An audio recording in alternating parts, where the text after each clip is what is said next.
কি পাল সঞ্জয় দাস ঢুকাল তামিলনাডুত কাম কৰিব গৈছিল তেওঁৰ ল'ৰা ছোৱালী দুটা আৰু ছোৱালী এটা ল'ৰা দুটা আৰু খাবা নাপাই গৈছিল তেওঁ পৰিবাৰৰ ৰাস্তাত কাম কৰে খাবা নাপাই তেওঁ কাম কৰিব গৈছিল তেওঁৰ অৱস্থা বেয়া ঘৰ দুৱাৰো নাই পাৰিলে চৰকাৰে কিবা তেওঁলোকক সহায় কৰক আমাৰ তাৰে অনুৰোধ গাঁওখনৰ নাম ঘৰথাল 2 নম্বৰ ঘৰথাল তামিলনাডু গৈছিল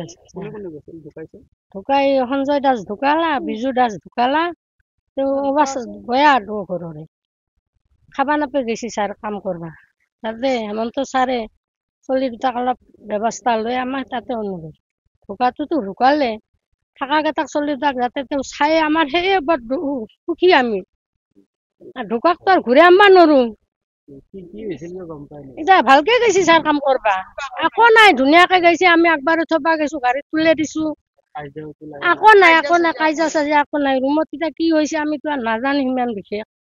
ধুনীয়াকে আমি তুলে দিছো তেওঁ ভাবছে আমি পৰিয়ালখন চলাম বিদেশত যাই হলেও ঘৰতো কাম বন কম সেইকাৰণে গৈছিল তিৰিটো খেদিছিল তিৰিটো ৰাস্তাতে কাম কৰে তেওঁ এতিয়া টাউন যাওঁতেতো 6 জনে গৈছে 6 জন গেলে 2 জন বেলেগত আছে আৰু 4 জন টাউন 3 ভাগ আৰু আমাৰ ইয়াতে 4টা হৈ এটা ৰুমতে আছে ঘটনাটো আমি 9টা বজাত গেলে তাক গেল তাৰ লগত কথা পাতি আছিল 9টা বজাৰ পিছত ৰাতিপুৱা পঢ়াৰ শুনো যে সি ঢুকাল বুলি ক'লে কোনে মানে তাৰ নাম বিজু তাৰ ভাগ আৰু আমাৰ সঞ্জয় কি কাৰণত বুলি গম পাই মানে টাউন 4টা আছে এতিয়া আমাৰ এটা অলপ মনত সন্দেহ হৈছে সন্দেহ হলেও এতিয়া তাহোন কৈ আছে 4টা বজাত আমাক খবৰটোহে দিছে কৈছে সঞ্জয় দাস ঢুকাল বুলি এতিয়া ঘৰত নাৰায়ণ ডেকা ছাৰে আমাক তাৰ পৰা আনি দিয়াৰ কাৰণে ব্যৱস্থা কৰি দিছে এতিয়া আহি আছে এতিয়া তেখেতৰ ল'ৰা ছোৱালী বা তেখেতৰ পত্নীৰ প্ৰতিপালনৰ কাৰণে কি জনাব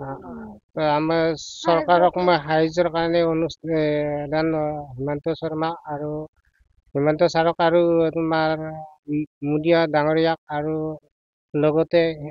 নাৰায়ণ ডেকা ডাঙৰীয়াক আমি চলি দুটাৰ কাৰণে সাহায্য বিচাৰিছো চলি দুটা চলাৰ কাৰণে ঘৰথাল 2 নং ঘৰথাল